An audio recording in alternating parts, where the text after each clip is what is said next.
bakutami na likamba ya bato oyo bakanga bango babotola bango badolga bango bakidnapa bango baconsulte biso base constitue comme bavictime liboso ya l'État nde toye ete bato oyo bakosala mambi lokolo wana kidnapping enlèvement et toute autre forme d'extorsion dans la politique bazala puni conformément na mibeko ya Congo na mokuse yango bazala puni toyeba nana yebaka ke revandaka voilà c'est ça les ezalaka koto rate ezalaka koto Bertin certaines sources estiment aux initiatives Bertin certaines sources Bertin ont associé c'est le moment de découvrir vous avez une preuve à suivre l'État oui il y a des policiers qui sont arrêtés parmi ces hommes les policiers sont arrêtés parmi ces hommes mais ça leur propre nom et l'État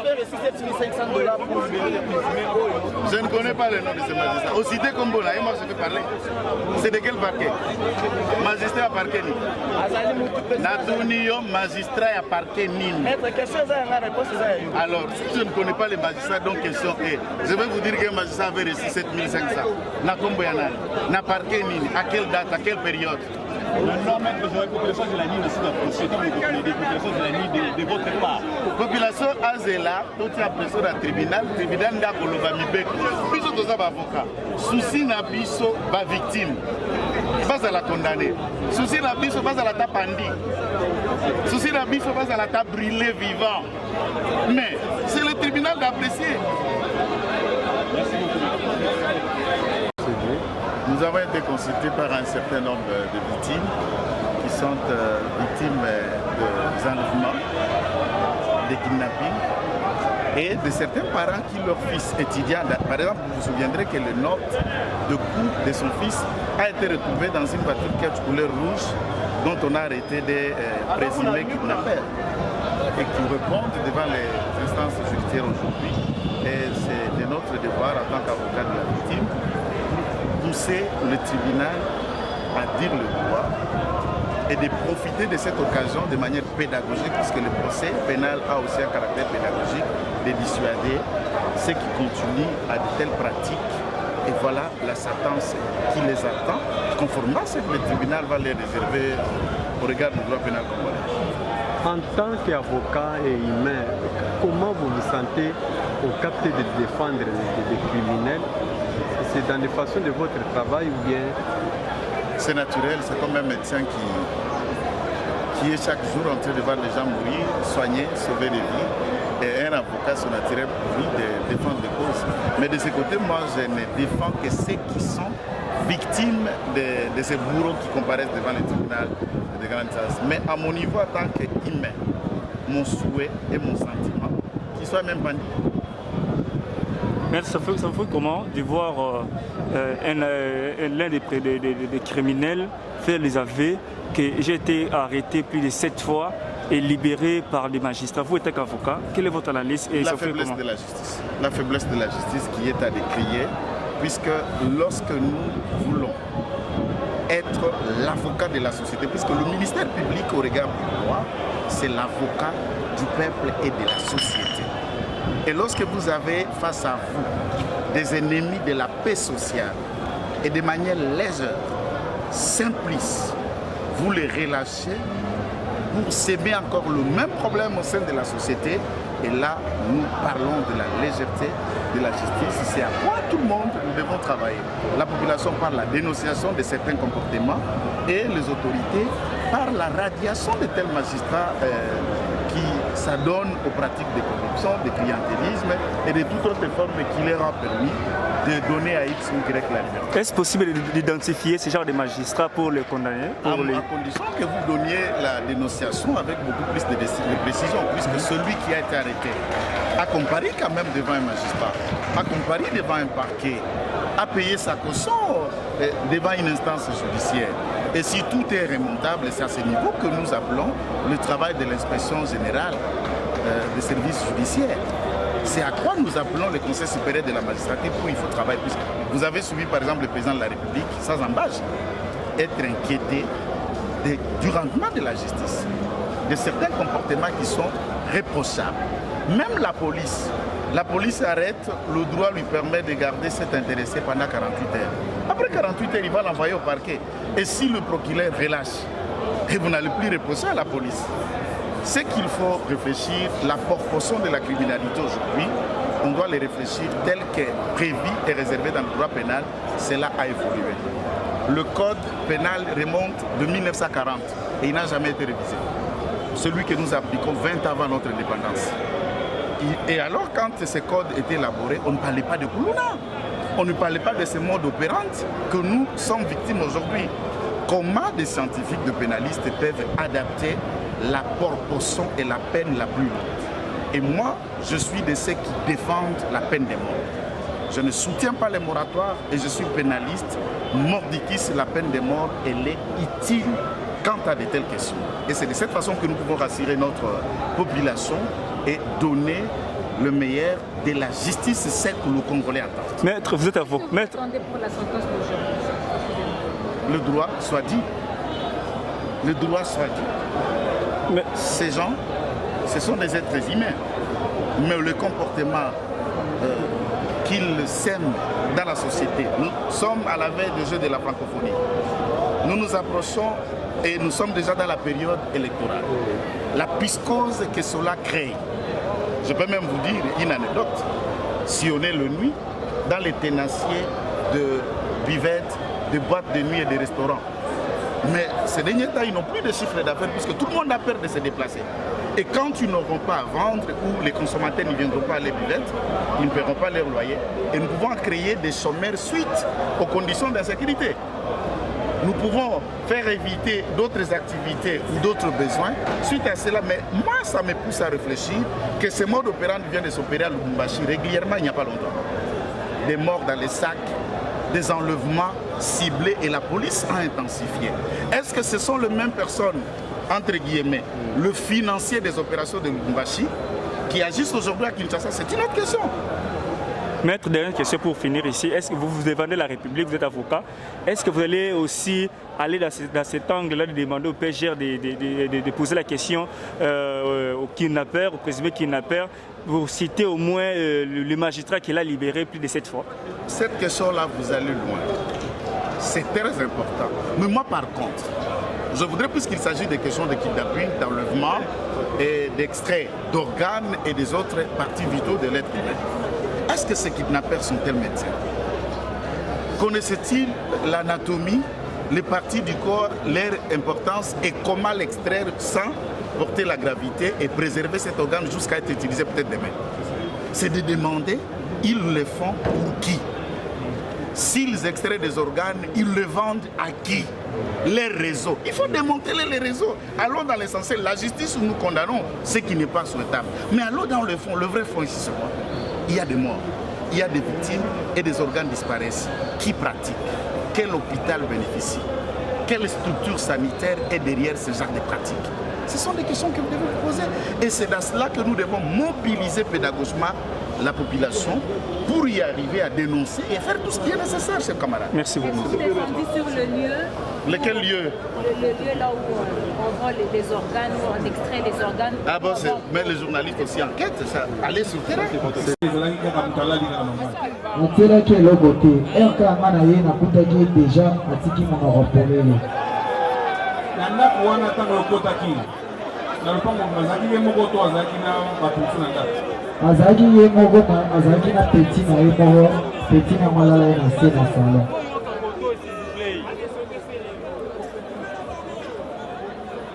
Oui, monsieur le procureur.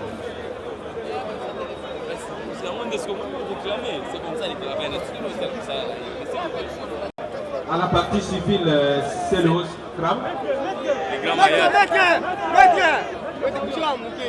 Quel est votre vrai nom? Komonanga solo zali Mazimi Movili Seleo. Mazimi Movili Seleo.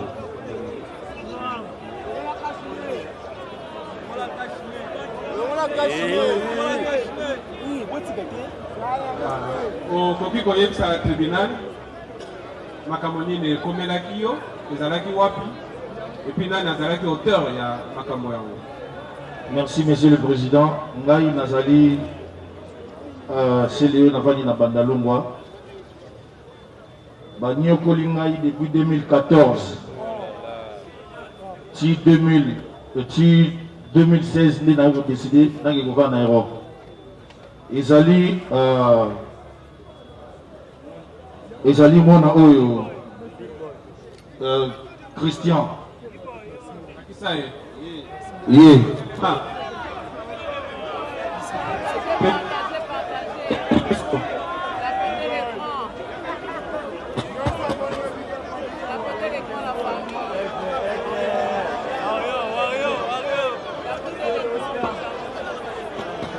Oui.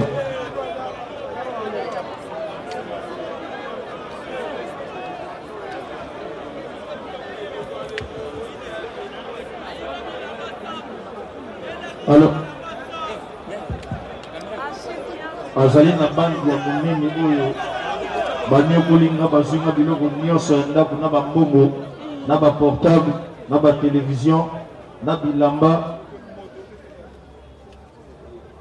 banyokolinga makasi naye koyeba ke ye moto akotelaki nga na indice place moto travaillaka na studio motard na ye moko nde ayebisingaki vie tofrapa yo oyebi nga te me tofrapa yo na oyo balobi komona ye Christian Christian Lomoto je crois Christian DJ Big Boy abeta nzembo moko wana abetela soki innocent ye bafrapanga makasi papa banyokola ngai bakokota na ndako na nga baya na bakage bayibanga biloko nyonso donc so na décida kokende kofanda na poto ezalaki mpona bango banyokolanga batikanga na lipapa et à ma grande surprise tout à l'heure ye moko azoloba ngo aki babetanga batikanga na lipapa basasanga kosasa bakotelanga plus de 6 fois na wuta concert ya Adolphe Dominguez na koti na ndako na kokuta biloko eza te na kokende voyage na kokota boye nga moko na kati ya ndako bolali ndenge bato balalaka nde bato babotamaka bakoteli oyo bacombo basalinga makambo ebele nayaka kozwa bango nayaka kozwa moko azalaka na 32 shit azolia basignale ngai mpona père moko ya basket lokola to bamusicien tolakisa yango bilamba ntango bakoteka alobi ke ketch oyo ya Célio toyei koteka yango parce que toti kobeta ye nde nazwaki policier ya docteur mo aza pembeni na biso toke tokanga moko na bango toye na ye na mbata natiki ye nde lobi nango toye nakei na mbata bono asevade nde place oyo na nga ya Timberland ateka yango na ngiringiri donc ye aza vraiment na donc baza la plupart des bana bandal baali awa bango moto basalanga ma baopération basakana na nga lokwa mwana moke donc mokonzi na kombo ya nzambe nivo basakana na nga nayebi te donc ye vraiment et puis il est très à l'aise ya olobaki donc abetanga tikanga na lipapa nayoki kaka me koloba ya justice moyen na agir yake Le tribunal vous remercie. merci moi Big Boy, Jean Micro.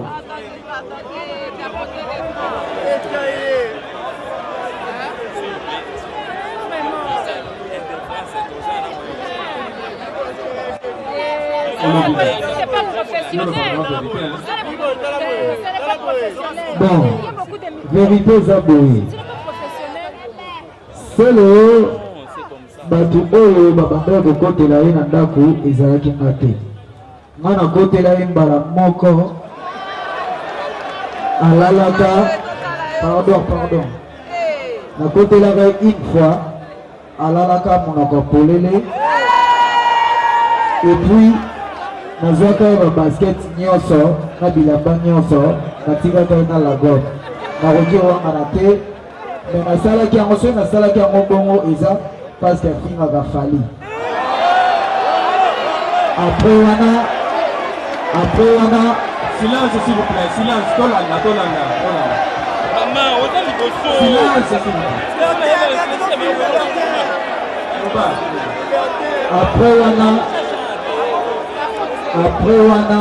après wana nayaki comprendre que aza na ye ndeko na biso aza mpe warrior donc naza na facilité nakoki kota lisusu kuna me nakotaka lisusu te mpo na comprendaki aza ndeko na biso aza warrior. Mosusu oyo oyebi ke bakota epa na ye eza nani eza banani wana eza kaka bapeti ya mike nga jour nakotaka nazwaka ye babilamba nyonso na babasket nyonso natikaka kaka lagom okotaka ndenge nakotaka likolo ya mur ya mur te likolo mpenza ya étage oui après nakoti ntina chambre nakutaki alali monoko polele oforsaki porte ou bien fenêtre naforce porte te nakota ye na costra oui okotaki ti na chambre na ye oui nde oyibaki biloko wana oui ozalaki yo na nani nga moko yo moko oui okumbaki biloko wana nyonso nakumbaki yango nyonso nakitisi yango epui nazwi taxi eye emeninga na yango ezalaki na heure nini 3 heures prévenu ngala outi koloba ke omataki na ndako na yo okotaki likolo ndako eza na étage oui eza ndako étage ya combien de niveau moko omataki na eloko na échelle omataki na eloko na échelle te kaka na maboko ozala na bakala na makolo te losila okotaki oza monene nini eza mokie me okotaki ndenge na losila moke wana eza baexpérience na ngai osala mwa eloko osalaka mpo okota facilement eza kaka komesana bon olobi ke ntango osali opération wana oresi kokita na biloko ozwaki taxi na 3 heures du matin taxi etambolaka ezalaka na bametro na cibango wana bataxi ezalaka heure nyonso biloko yango ozwaki ekozala quantité nini mpo olobi ozwaki bilamba nyonso ezalaki vraiment ebele ezwaki espace ya coffre na place ya nsima osalaki combien de tour mpona kokitana biloko wana nasalaki 4 tours esi otyelaki eloko moko ayeba elelo ayebi na miso mpo mobali anga bulaka na itaga ntango amoni alobi bato oyo baosala boye mpo nini abandi obritale bango ntango alobi baosala britale abloke bango bien abloke mbali anga na kingo ntango abloke na kingo oyo azwi machete ayobeta mbali anga ntango abeti na panzi mobali anga asali neti abi mpo nini bosala boye nesiko abloke ka na kingo ntango abloke na kingo alembi ntango kolemba boye amiboki na se azalaki su na shwa te asetelaki bango moto ye azwi amati na moto ademari moto bake nango vers baosali neti baoke gare centrale mwana mobali alali na se bango bake na moto ntango bake na moto toke mpona bataximane babi moto wana boluka ye soki bosali seki yo na ye bozala na mpi te aza mpe motu moko bafundaka esika moko te akopelaka deja na bakonzi ya likolo kokosala eloko wana te soki oza na mposa moto bino koluka ye na ndenge devant la grande frère ya musique ya Congo wana eza faux débat mpona makambo awa mais oyo eza très important bango les jours oyo bakotelaki nga nazalaki na adresse yanga ya nsima baya na ketch bazalaki ebele bazocharge chambre nanga nyonso ezaka na baveste bakita moto oyo azalaki nsima akiti aleki liboso sali lokola azobimisa mbongo nga na bize ye kaka mpo naalandela geste na ye mpo apesanga mbongo oyo azala nsima natie na mitation na ngai nsima te oyo azala nsima akangi ngai kati oyo azala liboso eza yaya oyo Isaac eza yaya oyo Isaac oyo moto aleki liboso na ngai ntango moto oyo azalaki nsima akangi ngai kati moto na ngai ezala na telecommande ezala so na kati contact ekati eodemare esusu te mpo nafi na telecommande wana po edemare ta natie maboko mpo naabunda oyo akangi ngai kati natia loboko mpo nakata contact si so batiki ngai bakomona ndenge aodemare yango te nakozwa moto ye azolobaki soki otushe tokoboma yo natiki nayoki ka somo natiki siko nabandi kobunda mpo bwa ebima nayebisa bango batika ngai bakenda ata na moto batika ngai kati batiki ngai te bakangi ngai kati makasi ti te naketi na perdre ta na perdre bamoni ke nalembi basunguli ngai na se ntango bikutu wana ntango bakangi ngai tobundi na naye tokwei na se lisu na ngai eza ya obimba nakangi na foto so tala eza etikaleka na mwa trace ti lelo tokwei na ye na se ta tika na se wana bamoni ke nakwei kao batiki ngai bazwi moto bakei na o lobi nga na garage azosambusa na garage bazoyebisa ngai ke oyebi ke bakangi bakriminele oyo bayebaka bamoto ebisi bakangi bango wana o baza na palais du peuple oyebi moto oyo soki okei place wana soki otali bato oyo baboto moto okoyeba kana yebi te nayebi ka moto moko oyo akiti nsima aleki liboso mpo apesa nga mbongo puiske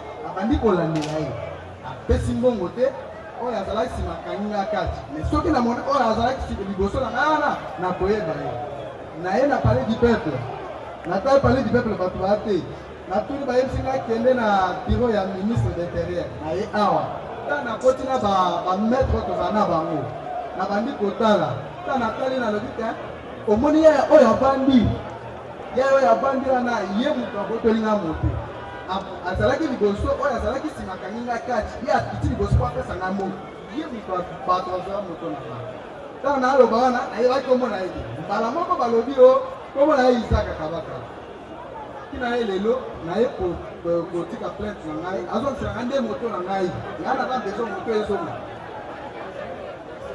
moto elimwati lelo le 20 eza na 2 semaines bayibi ya le 20 c'est que tant toko mardi alobi esa 2 semaines emonani te ndenge eza bongo so bakati contact edemara lisusu te loba ke soki bayebi stratégie mosusu ya kosala miso bayebi te eodemare te prévenir les mots à la barre olobi nazokaka nda oloba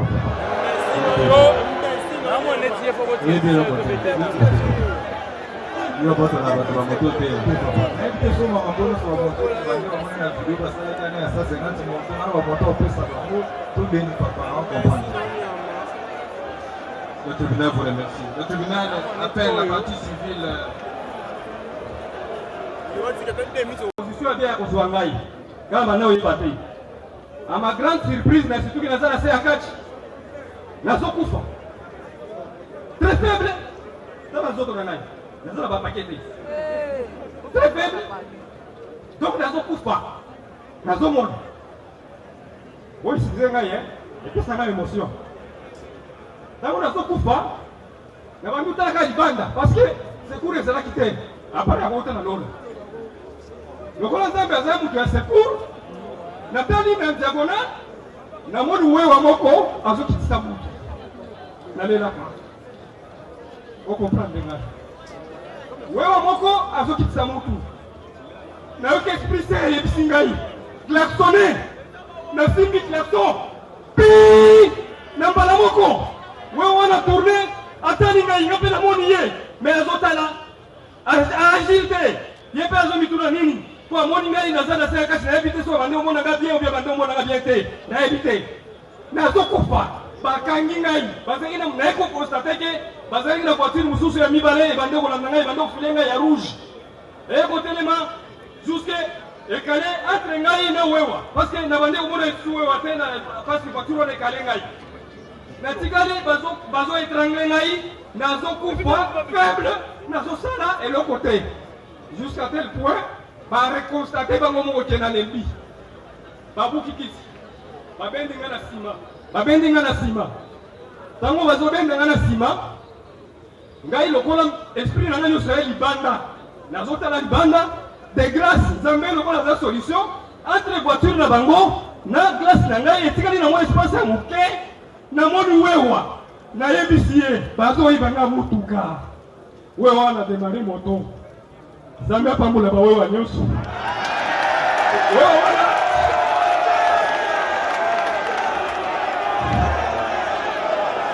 comprendre l'émotion. Allez-y, Emmanuel. Wewa wana, abandi kolanda. Parce que la minute wana, ngai batenga isiko na makolo na bango, banyati. Ye, a remplacé nga na volant. Apesi déjà mon ordre. Popo maemba la moko. Ngai nazalaki na se na makolo na bango. Nani apesaki ordre? Isaac.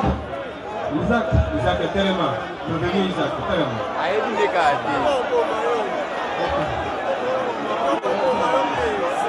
Continuez. Nakonga wana, naza na se ya makolo na bango. Tango na yoki wana pasi nasalaki mwa quelques secondes nasali lokola se perdre moke. Mais tango ya lobi, naye koyoka yango na matoi na nga eréveille ngai lisusu. Nalobi Seigneur, longola nga na situation oyo na kombo na Yesu. Nzambe ayoki ngai apesi nga makoki, apesi nga makasi. Bango bazobeta mpo baboma, ngai nazolite mpo na survivre.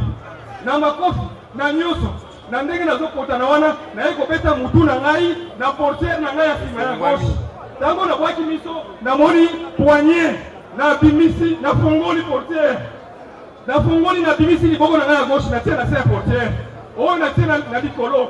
Na picle bango moye babenga nga na kati eza te tobandi korouler à grande vitesse ntango natali na nsima naye ko se rendre compte ke bawewa baza ebele na nsima bazolanda nazwi mwa makasi ntango namoni bango nazwi quand même espoir ke bato bamoni bazolanda biso wana tozolanda koleki prison ndolo naleki prison ndolo wana nazokrie au secours tellement baetrangaki nga makasi naza su na bwa te. Nous avons crié au secours, nous avons au secours. Ton équipe d'anima, vous devez être excellent chauffeur. Nous avons mutuka, mais avec qui nous avons parce que nous avons un échappement à mutuka. Mutuka, nous avons 3 semaines à Pamba. Et ça, Sika. En tout cas, nous avons dynamité, donc accélérateur, donc, c'est exceptionnel, en tout cas, tu viré na koleki na se ya pont, ya branima, tu komi na poids lourd. Na poids lourd wana, sikoyo tellement nazalaki na mwa nzoto libanda, baoyo nyonso batikali na kati, basala effort, babwaki ngai. À très grande vitesse. À très grande vitesse. Donc, Zambé oyo na sambelaki na kati ya mutuka, à soutenir nanga shit nanga na kwei na bibi na ba gratinure bien que ba deng na sabo na zana ba douleur na zana ka toujours souvent ba douleur na zongaka mais de grâce place bazo tout ngai mutuka na retrouver ngote place bazo tout ba waki ngai policier moko azalaki wana azomela na cigarette na ye amoni ndenge bazo bwaka ngai alobi tala ba waki ebembe ngai na shit na ngai na yoki ye na kokwela na ngai na yokisi eke tena sa vivant policier wana koti na makadamu parce que nazalaki na poids lourd na katikati na se wana sans force ya kotelema nazalaki na vertige ya makasi mais policier wana akoti na nzela donc mituka mosusu bandeko ya na nsima mpo na kolongola ngai na katikati ya prince donc ntango azolongola ngai nazolinga kotelema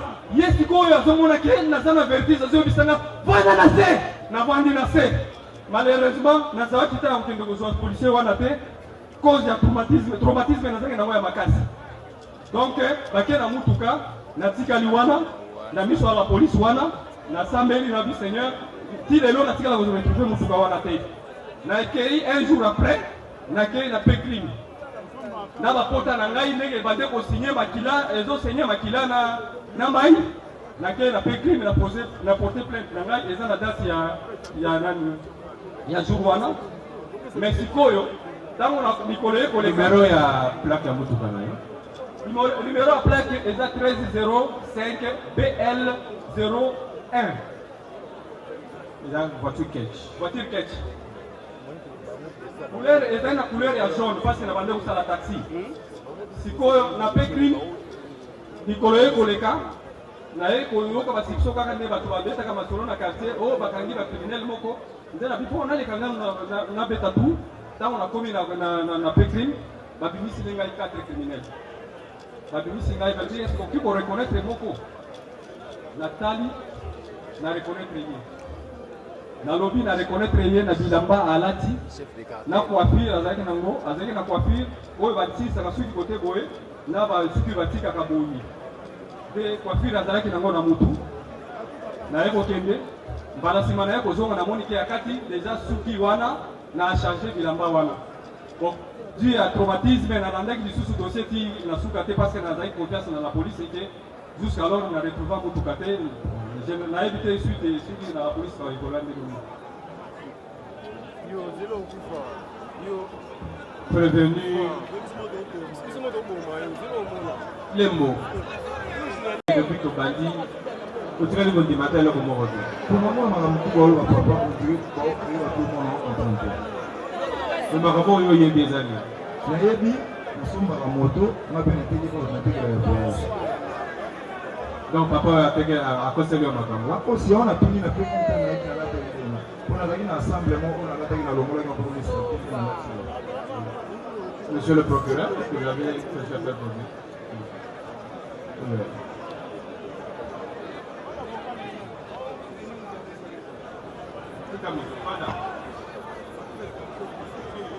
Partie civile, Gabriel Makutu. Au tribunal, est-ce que les prévenus, les renseignants dans la présente cause, peut-il nous dire s'il connaît Isaac? Est-ce que vous avez vu Isaac? Vous avez bien madame? Non, mon ami Kasso. Est-ce qu'il connaît David? Est-ce que vous avez vu David? David au matin. D'accord. Vous répétez le micro au prévenu. Est-ce que le David dont il parle, c'est David Lomata? David, oh, Aouti Botanga, il David Lomata. Monsieur le Président, il s'agit de David Lomata. Vous aurez à entendre l'enregistrement que j'ai mis à la disposition de votre tribunal, que lorsque nous avons échangé avec les prévenus, il a déclaré comme ses amis ou ses amis en fuite, entre autres David Lomata, Poison, Gigot et Jancy. Or, Lomata, c'est également un repris de justice qui a été condamné, poursuivi et condamné, libéré au même moment que le prévenu Lembo. Alors, monsieur le renseignant Anthony, quelle relation a-t-il avec David Lomata? Relation ni Yozali na Yona na David Lomata. Relation ya David Lomata, toyebani à par rapport ya monina na Big Boy. Elle a outi kobima, elle a bima qui elle na bana oyo otala na prison mais libanda na ibi kaza gay. Est-ce que oyebi Isaac? Isaac na yebo mona na kasho.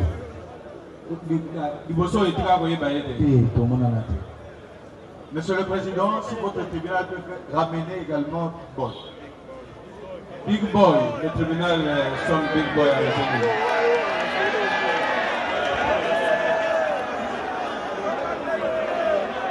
Monsieur le Président, au renseignant Big Boy, peut-il nous dire quelle relation y a-t-il entre Anthony et David Lomata?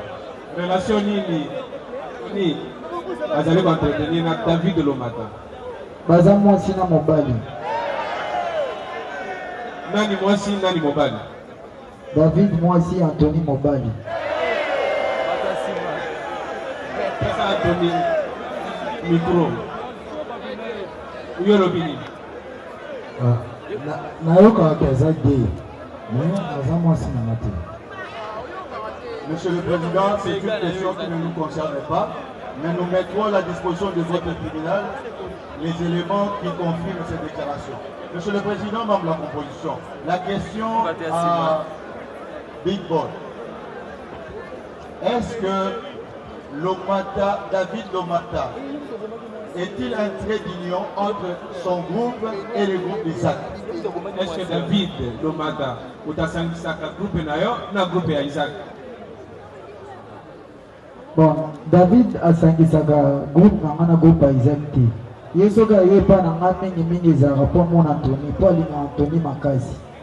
Mais est-ce que eza na eloko moko esangisaka bagroupe mingi ya bino mibale? Bon, eloko esangisaka biso eza te. Nga nayebi Isaac avant David.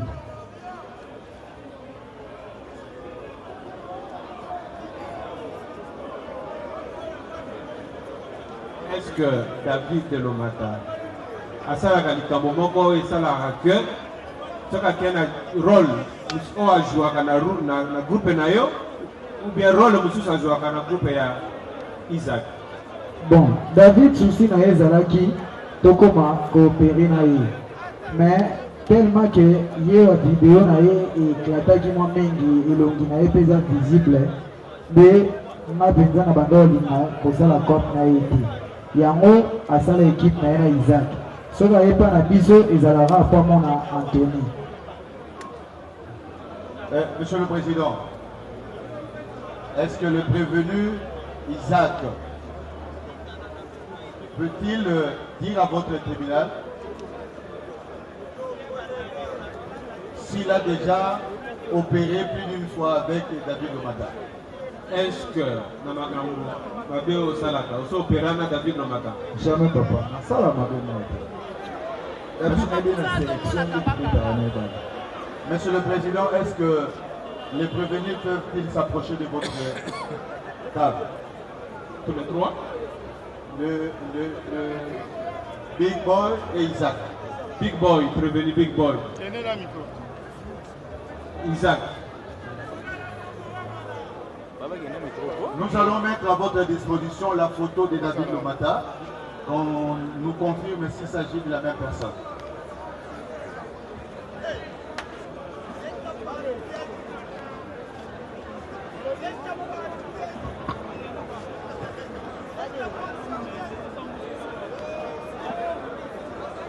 Oui. Merci.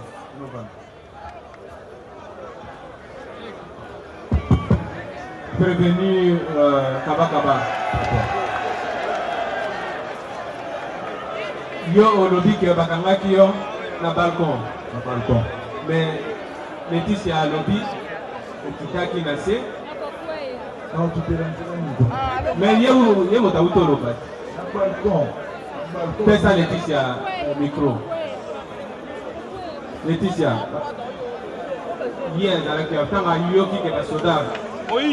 Tangi bakanga ye. Oluka ye. Moïse.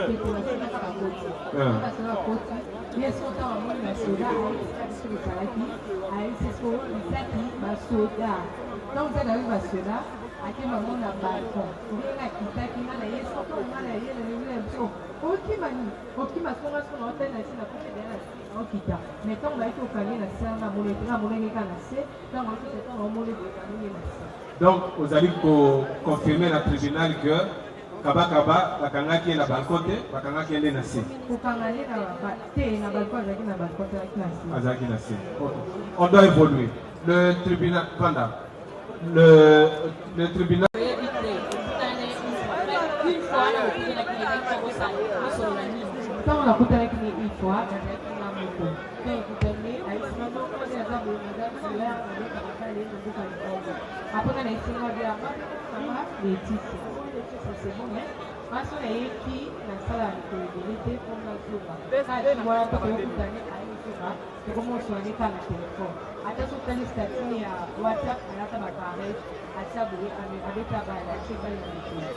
et puis, Tikoyo, on peut confirmer le tribunal que tant que la police est là, opesa lakisa na mosapi moto azalaki na kati ntango polisi eyekokama ntango polisi eyaki na kati ya ndako ngai nayete ezalaki na chambre kamana nazalaki na salon sikoyo toyoka kima ye akokota na chambre ayesi izaki basoda ntango asilisaka loba mwa basoda te moko izaki akoti na balcon ntango akoti na balcon epuis kamana na ngai aladi akomobela sikoyo abela ezaki ya kiti na se akitaki ndenge anakokita na se bo kita na se na makoza akokipa ndenge nini bakisa asanya simbi mur akokita malemba anosoki aosimbi biloko akokita na se nasomona nga siko camarade nanga asie ti bakiti naye na se Mademoiselle, comment on a dit Laetitia, c'est quoi Laetitia? Il y a ça tribunal. La nuit à le 30 juin, on a la kiwa. Pas Isaac. Nuit à le 30 juin, on a la kiwa, pas Isaac. C'est on a les 29 pour les 30. Voilà. Banani musuba la kinanda kwa Isaac na nuit à le 29 au 30. La nuit à le 29. Zaki ngai ni Isaac. Ngai ngaba mbale. Très bien, attendez. Donc, vous avez confirmé que prévenu Justin, Alala qui n'a pas Isaac, n'a nuit à le 29 au 30. N'a prévenu en sous on a payé Alala qui n'a pas Justin, n'a boutu à le 29 au 30. Merci beaucoup. Alors, quand vous avez moi la moitié, vous avez un ndako ya bato moni va libérer bongo. Pourquoi vous avez imaginé que bateau a une mission comme ça? Oh, appliquez les mains. Comment on a? Lengo Masamba Rodrigue. On s'en a mis. Nana coopérant na teka bilamba. Yo la ki wapi na nuit à 29 au 30. Nala bandako zela ye po na livra ki e biloko. La la ki wapi. Na la ki pa na ye. Voilà, c'est ça il faut. Passez Justin Miko. Prévenir Justin. Prévenir Justin. La nuit à le 29 au 30, on a la ki wapi. Oh là là qui wapi. Merci. Passez le micro. Comment on a dit? Kola. Prévenir Kola. Rachidi. La nuit à le 29 au 30, on a la ki wapi. Passez dans le micro.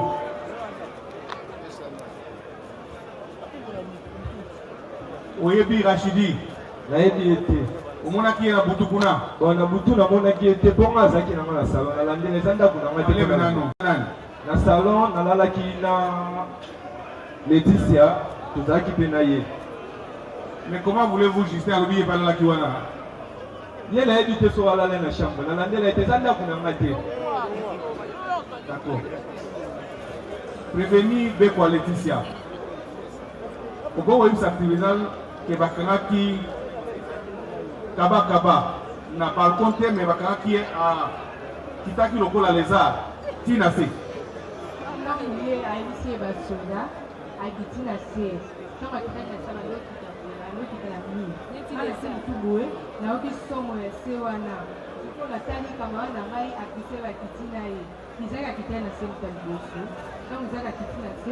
Et puis, on a camarade,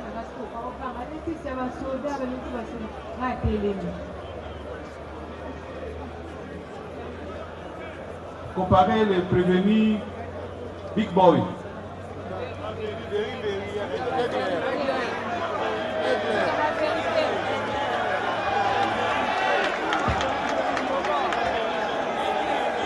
Pourquoi on s'en va au tribunal? Il y a ça au tribunal. Quand vous approchez, vous pouvez prévenir Kaba. Lembo, tous les Kéza Kaba. Vous proposez qui est nini pour vous voyez. Tu proposes qui est l'homme qui a quitté. Nazoki jeune fille moroboye, Azara na bandal, jeune fille anambe, Asololarana, Aladji. Comme ça, tu vu jeune fille anambe, biso pa Aladji. toboyaki na kotika jeune fille wana peut-être so batiki ye nde tozokende na alaji aokezala pa yebani so na moto mosusu na entourage ya liza e na entourage ya Isaac togardaki ye nano tokei na alaji tie pa Isaac bazwi Isaac nde baye korelache jeune fille wana après alaji baye korelache ye na nsima ndenge kosala baopération na bino soki omoni mener leader ya groupe alali na butu na bamibale mosusu ebele ezalaka mpona kosala nini? Bon, na ndako moko balalaka na bajoueur okoki olala na bayuma te il faut jouer. C'est-à-dire moto azwaka rôle moko na opération okosalaka. Oui. Na ndenge ya formation oza nango kabakaba azwaka opération nini asalaka kaka opération na bino ndenge boalevaka bato na bakete ou bien ye abotolaka bato ya moto? Ye abotolaka bamoto. Il a pris la parole pour demander à la partie civile quelque chose d'essayer de savoir qui a été arrêté, où est-ce que les criminels ont été arrêtés et qui les a relaxés. Tous nous avions suivi comment la partie civile a balbutié. Nous avions tous suivi. Elle dit que c'est M. Justin et Isaac. Mais nous sommes très éclairés d'avoir entendre ce nom-là d'Isaac et Justin, au motif que ce sont ces deux provenus qui seraient l'auteur de l'assassinat de son fils. Attendez. S'il vous plaît, monsieur le président. Non, attendez, maître. Il ne faut pas bousiller la procédure.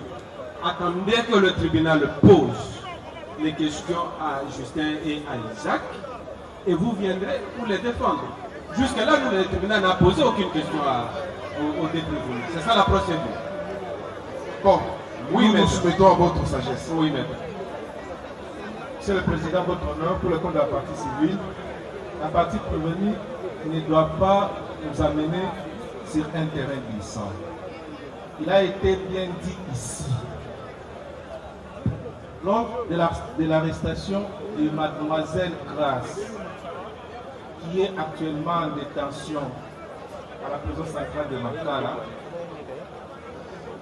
à une question de l'OPJ ou du ministère public, c'est à partir de cette déclaration qu'il a été démontré que Isaac faisait partie de la bande qui a tué M. Djouma. Nous avons dit. Oui, maître.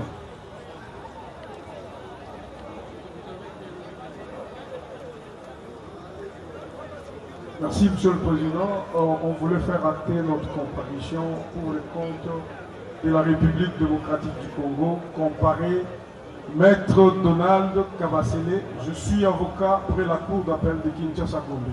Merci. Le tribunal appelle à la barre le prévenu Lembo Touleke Isaac. Zoa micro.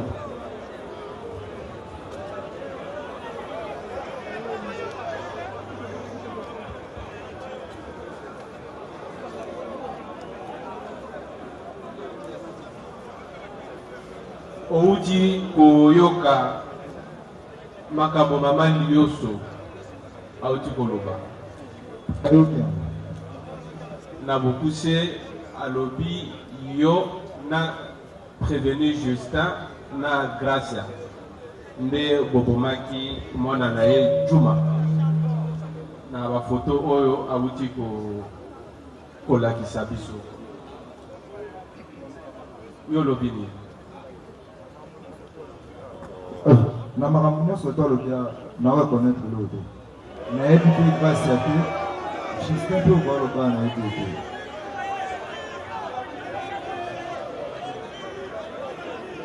meme Justin aza mokanzi na oyo oyebi ete eka kuna esika bakanga ya ngai kombo na yo complet ezali Lembo Touleki Isaac sobriquet na yo ezali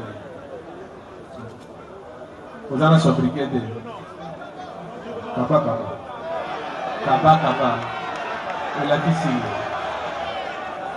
bon bapesanga bongo wana epa ya jeune garçon moko ayemba bastile banzembo moko bebetama bakola bayiboire na bimba nzembo nenda kumoko kamande bamu banzembo andi tambola kambe ko bana moto ndi makanga pe kakombwana kabaka bandi be asindo mama kombo.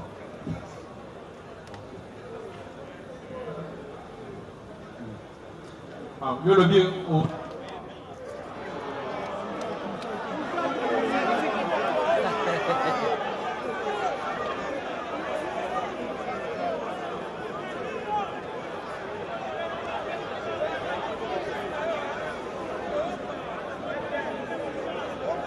expliquer biso ndenge ezali mpe atangi bakombo na bango avant akufa. est-ce que tango grâce na Isaac bakotaki boloko ezalaki yo moto okendaki koporte plainte? Ezali tango toka bakangi grâce ya bakeli na ye bakimisaki ye liboso na komini. Quand bakimise na komini nde sikoyo makila kaka ya juma ebendi grâce ya ye moko azongi ntina komini nde biso nde tokendaki leki na ngai ya mwasi Valérie nde akendaki koplainte place na parquet tozana mpe na mikanda ya parquet ezali awa na numéro ya dossier nyonso naza nango awa. Oui, maître. Nous avons voulu compléter, c'est sa petite sœur. Elle est revenue qui pendant le deuil. Sa petite sœur Valérie qui est là, que nous avons assisté devant le parquet, celle qui a porté plainte devant le parquet, et cette initiative qui a concouru à l'arrestation de prévenus qui comparaissent. Elle est là, la sœur, donc la tante maternelle à Djouma, la victime. Donc pour vous, les auteurs de ce crime, c'est M. Isaac et qui est encore.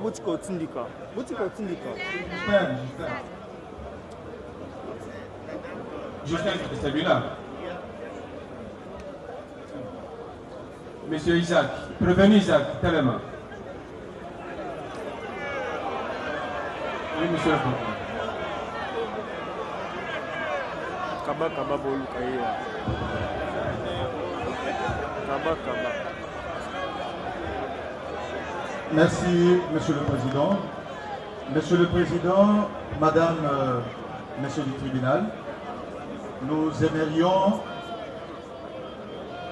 corriger ce que nous venons d'entendre.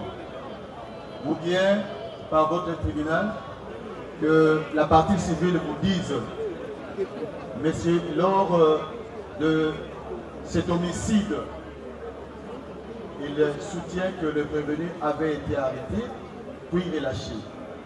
Est-ce que vous pouvez dire à votre tribunal où le prévenu avait été arrêté et relâché?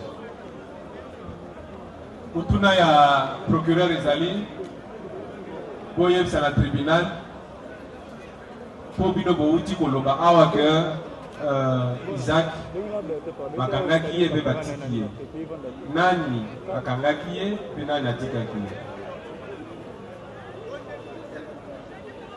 Je peux laisser là, si vous permettez votre honneur. Non, c'est elle qui répond et vous, comme conseil, vous venez en appui.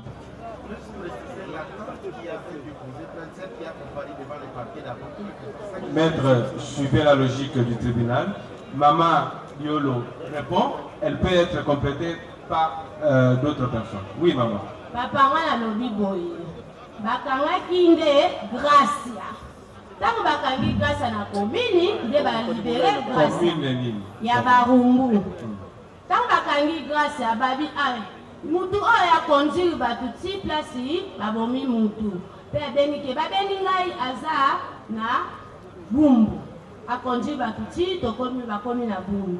Tango bakangi Gracia babi o Gracia aza problème te ya libeloko. Babi te ya libeloko. Bakei ba libérer Gracia. Mutu akende ko libérer Gracia. Makangu ya yaya na ye Orceline. Ya libérer Gracia. Bité o poko libérer Gracia. Après c'est dès les deuxième jour de grâce à Yemoko abimi a eti na commune. Tango aye na commune de kokanga bakangi ye, toke na ye bakene ti na parquet. Nde tozaki na dossier na parquet. Après nde toye tokomi na parquet to sambi esili. Après c'est là Isaac basi bakimaki. Ayoki ke ba nani babomi mutu bakimi, bake kokoma na niveau ya ira. Là, comme na île, na île. Tribunal Yuki. Ok, Monsieur le Président, il est important que ce genre de choses soient redressées. Les avocats, comme auxiliaires de la justice, doivent concourir à une bonne manifestation de la vérité au lieu de vouloir inciter toute une population contre les gens qui travaillent pour une bonne administration de la justice. Je voudrais informer à votre tribunal, porter à la connaissance du tribunal, qu'un dossier est ouvert à mon office sous RMP 36123 à charge de Lusala et Pukiota et Aloma Gracia qui sont placés en détention à la prison centrale de Makala. Alors qu'il ne faudrait pas qu'on vienne avec des hérésies pour vous raconter n'importe quoi. Donc je crois qu'en toute sérénité, nous avons l'obligation de mener des investigations pour la manifestation de la vérité et pour que la partie civile ait réellement réparation. On n'est pas venu faire des spectacles ici. On est venu pour une bonne administration de la justice. Oui, maître. Votre honneur, merci beaucoup pour la parole accordée. Loin de nous l'esprit d'ouvrir un bras de fer avec le ministère public, étant donné que nous sommes de la partie civile, nous sommes greffés à son action. Dès ce qui précède du propos du ministère public, nous ne trouvons pas la contradiction entre ce que nous avons résumé. Disant qu'ils ont été arrêtés à la police, la procédure a commencé de la police et de la police au parquet et d'autres prévenus. Non, attendez, non, attends la différence. Attendez. Il n'y a pas de débat. Et à ce stade, non, attendez, maître. Il n'y a pas de débat. Le procureur a fait une observation. Il fallait simplement se limiter à ça. Point barre. On peut évoluer. Nous remettons la sagesse. Oui, on peut évoluer parce que vous vouliez que vous puissiez venir en appui à ce que votre... C'est exactement ce que je voulais appuyer. Puisqu'ils étaient en groupe. La fille qui était le nez des liens entre Djouma, la victime, et les prévenus qui comparaissent aujourd'hui, et encore à Makala. Nous ne disons pas le contraire. Mais néanmoins, c'est avant que la victime rende l'âme.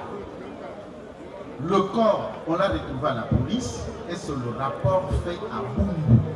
On est allé récupérer le corps avant l'enterrement, que ces résumés ont été faits. Les policiers ou les personnes qui ont eu à discuter avec la victime avant de rendre l'âme ne connaissent ni Grâce, ni Fille X, c'est le nom qui leur a été cité. Après avoir cité, néanmoins, ils vivent tous à Barumbo, dans le même quartier. Ils se connaissent, c'est talent que la police a pu faire son travail pour les envoyer devant les parquets. Votre honneur. Entendu. Oui, maître. Oui, merci beaucoup, Monsieur le Président, de nous avoir accordé la parole. Nous intervenions pour le compte de deux prévenus qui venaient d'être cités ici, Justin et Isaac. Heureusement, le ministère public était très attentif.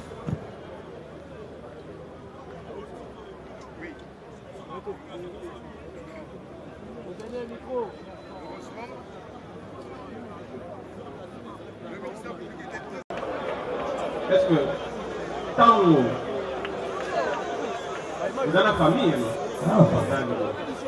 tant yoki kama moko ikomeli membre moko ya famille babomie to baenleve to likambo moko ya mabe ekomeli oyokaka nini? Nayokaka mabe. Mais mpona nini yo ozali koparticipe na bacrime wana? Nasala bango te mpe nano otikala kosala ngo te nayoki makambo kaka. Mosala na yo ezali nini? Mosalaka nini? Nabetaka bale nande na debria moke na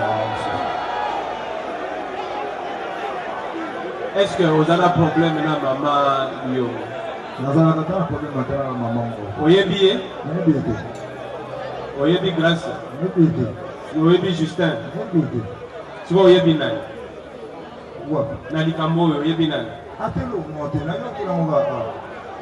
Mais na bandal bato wana bakende koyebisa mama wana ezalaki yo makituma na balobi yo po oyebani mingi ozali peut-être. Pardon?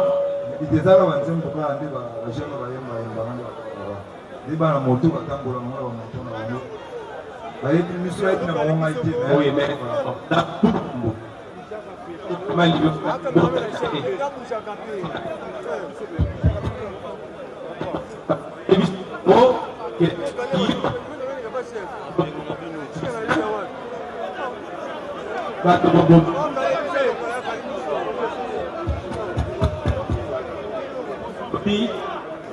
yo na Justin na nde bobomaki Juma na nsima ya koboma ye botubi ye bambandi na miso ndenge bafoto ezolakisa bamama wana ya bumbu bakoseli yo makambo nakoboma moto mpo nazwani papa ekozalaka ndazolobe pome kutu bakumbu batelemi wana baloba nde mama azoloba na baoloba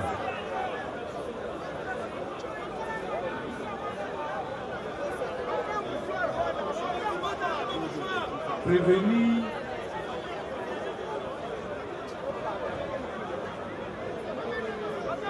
Lembo dit Kaba. Est-ce que au cela déjà opération ya Koiba moto? Non.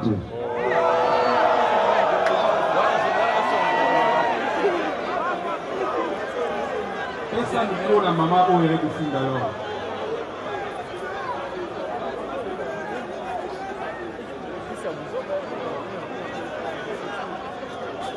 Mama, yebisa criminal, mwana na yo oyo babomaki azali kosala mosala nini? Alayaki mwana ya moto. Moto na ye ntango babomaki ezalaki wapi? Moto na ye moko azalaki mpe bango na moto. Kaba afandi na Croix Rouge, mwana ya Wariyu. Criminal yo malemba. Ntango babomi mwana na yo, est-ce que batikaki moto na ye to bakende na moto?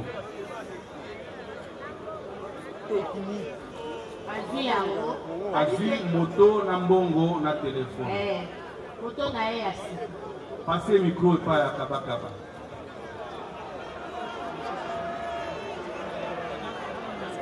Préveni Kaba, uvandi na komini. Komini ya Kinshasa. Pesa Justin téléphone. Préveni Justin uvandi na komini. Komini de la Rumbu. Maman téléphone.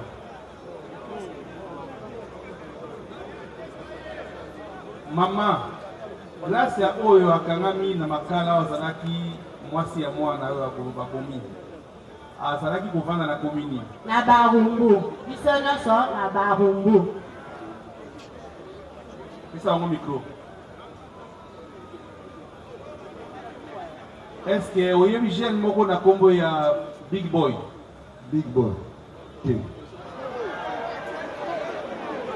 Oyokana no kombo ya Big Boy te. Nayoka kombo kandi bakayanga meboye na ebebe. Oyo Big Boy te.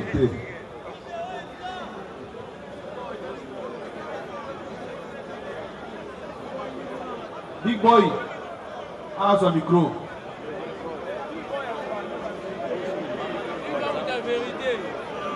On a le son.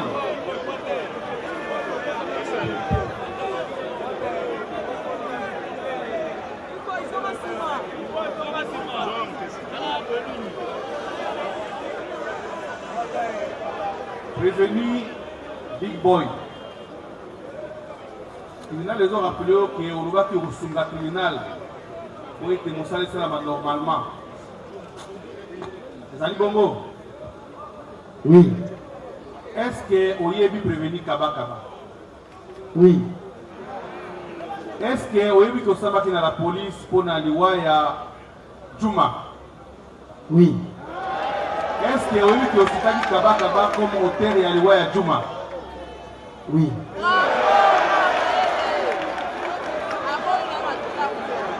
Vous n'avez pas qu'il y ait que Kaba montamment Juma. Pour te faire battre raison, on va te mettre à m'assurer. Donc, Kaba, il y a beaucoup de gens qui ont été à Boumaki Juma. Il y a mon côté, mais Batouna, nous sommes au bazar. Je vais les remercier. Et nous allons. Merci. Alors, prévenu alias Kaba. Olobini, réaction là par rapport à la déclaration et à Big Boy. alobi bien iye monga te na bepeli bato babepe bazala nanga ekozala te alobi bato bayebisa te Voilà, tribunal eyebisa yo boye moni ntango obandi kokosa esika mayele na biso ezomata moni tosali yo jeu mokie kaka tozwi yo sokoloba vérité sokolobi vérité tribunal akoyeba ndenge nini okatani me kolinga te kosala bajeu ya nyoka eza malamu te oyokani kopanga eloko moko te loba bosemu na ndenge makambo elekaki outi koloba awa ke oyebi big boy alobi yebi yo ozali bato ya réseau moko boyebi makambo bosalaka na réseau wana mpe na la police alobaki atangaki kombo na yo mpe alobaki yo oyebi ozali moto oyo obomaki Juma ezali bongo eza bongo te papa akoseli yo makambo akosina siko vérité eza wapi vérité c'est pas na yebi bayebisaki ye ndayebi moto ayebisaki mpo na nini yo owangani koyebi ye te mpo boza bato ya réseau moko nayebi ete to bamina ye te namoni une fois nde bakanganga na kashu boye oyebi Anthony oyo babengaka Anthony te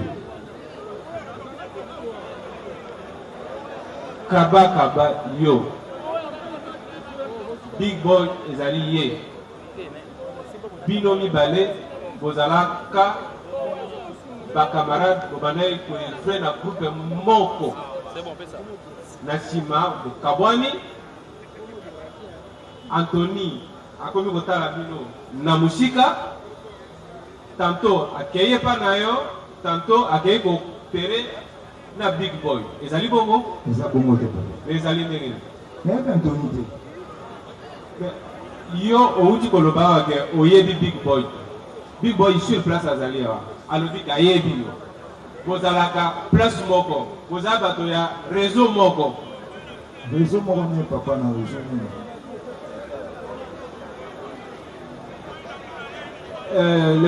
le tribunal somme Big Boy à revenir à la barre. Big Boy yaka. C'est ça Big Boy. Kaba lobi okoseli makambo. Ayebi yote. Bozala bato ya réseau moko pete. Alobi oke rotuna bato bayebisaki yo ke yende motabomaki Juma. nakosela moto likambo te toyebani bien bokopéraka kopéra bien banda mbola nini bozokopere na ye depuis des années ekoki kozala à peu près combien d'années 7 à 8 ans 7 à 8 ans ba opération boni yo osala na ye ya mabe ngani na toopéra te mpo ngai na opéraka main vide mais ye asalelaka mingi lichette so nga mpo na kozwa mbongo nazalaka na besoin lichette te mais ye akozwa mbongo azalaka na besoin lichette oyebi Anthony oui est-ce que Anthony ayebi ye ayebi ye bosi bokutana bino nyonso bino misato place moko bozobeta masolo mpe bozosolola tokutana me mpo na cope te mpo na masolo tokutana me cope nde na ye nao tosala te pesa kaba micro zela wana telema olobi nini réagir nazokaka mambo ya olobaka liboso papa nayebi Anthony te so Anthony aza wana batuni papa te fo totuna nano oyo azali pembeni abi boyebani na ye depuis 8 ans nayebani na ye te papa mutu toyebani ne banda 8 ans ese aza ta na foto tofai nego tokanginga na ye bo omutu oyebani ne 8 ans mpo naza na foto na ye ya ami na ngai pesa ye micro Big Boy loba bon nga mutu nasali ke mpo bakanga Isaac nde atelemi awa sikoyo soki toyebani te ndenge na oyebake mpo bakanga Isaac mpo bazwa motu boye mpo bazwa ye bato yango nani ezalaki na fi moko nano tozwaki liboso jeune fi yango batikaki ye parce que azalaki na pota opération ye nde mutu nabengaki ye aide biso mpo tozwa jeune oyo atekelaka ye bilamba mpo jeune wana amema biso mpa na ye pesa kabakaba mito kobotola bato biloko kobomba bato olobi ke yo oyebi ni Gracia ni Justin waza pembeni na yo oyebi mpe makambo ya liwa ya Juma te me mpo na nini bazotanga kombo na yo loba makasi mpa moko elekelanga na okamwango eza nini non pointe sala il faut comprendre eza nini yango elekela yo kutata moya oloba te na makambo mpona okamba ma obimisa osalaki yango nasala est-ce que oza problème na mama wana eloko moko te